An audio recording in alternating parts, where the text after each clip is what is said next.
नमस्कार मित्रांनो, तर आज आपल्याकडे प्रसन्नदादा जगताप माजी महापौर पुणे आज आपल्या नर्सरीमध्ये आलेले आहेत। त्यांनी आपल्याकडे 5 एकरावरती नारळ आणि आंब्याची रोपे त्यांनी घेऊन गेलेले आहेत। पुन्हा एकदा काही रोपे नेण्यासाठी ते आले होते, तर आपल्या नर्सरीबद्दल थोडी ते माहिती सांगतील।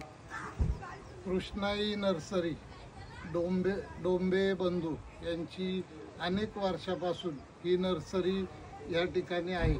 गेले 4 वर्षापूर्वी साधारणतः एक 200 आंब्याची झाडं याची लागवड करण्यासाठी मी माझ्या खेड शिवापूर भागामध्ये घेऊन गेलो। त्या ठिकाणी आज यावर्षी गेलेल्या सीझनमध्ये चांगले आंबे उत्पादन झाले।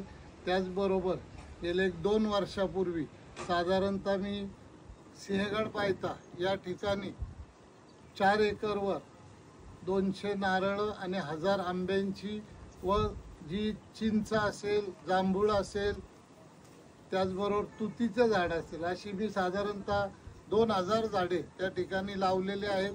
आज 2 वर्षांनी माझ्याकडे झाडे बघण्यासारखी झालेली आहे।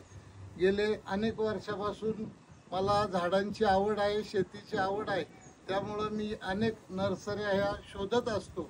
शोधताच ही उरळी कांचन येथील कृष्णाई नर्सरी आमचे मित्र डोंबे बंधू यांची आहे आणि या नर्सरीत आजही पुनश्च मला यावं लागलं, कारण माझ्या सिंहगड रोड परिसरातील थोपटेवाडी भागामध्ये मला एक 200 ते 300 झाडे आंब्याची लागणार आहेत आणि 200 झाडे मला चिक्कूची लागणार आहेत। तर ती आंब्याची आणि चिक्कूची झाडे मी पाहिलेली आहेत, त्यांना मी आज ऑर्डर केलेली आहे। 2-3 दिवसात ती येतील माझ्याकडे। मी ती लावण्याचे फोटोसुद्धा तुम्हाला पाठवणार आहेत।